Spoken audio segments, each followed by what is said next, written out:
क्या पूरे साल की शॉपिंग कर रही हैं ख़वातीन? मुझे तो अंदाजा था कि ये लोग देर लगाएंगी।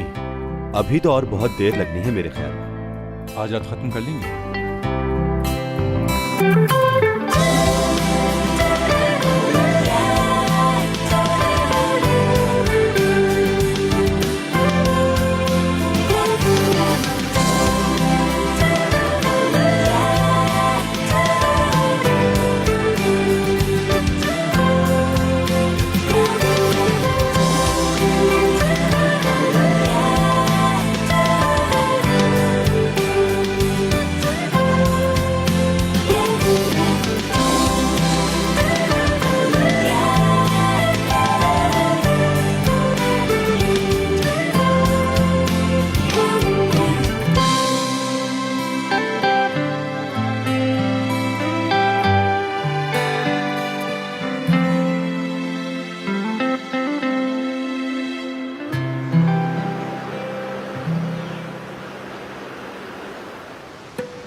यार आई लव यू कहने की जरूरत नहीं, बस मेरा हाथ थाम लो। जब मैं आई लव यू कहूंगी तभी तो पता चलेगा कि वाकई कोई प्यार है करीम।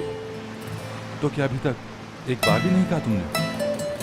अभी नहीं कहा, अभी नहीं।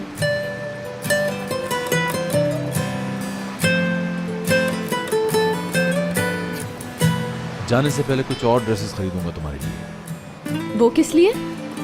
तुम्हारे हुस्न को सराहने के लिए।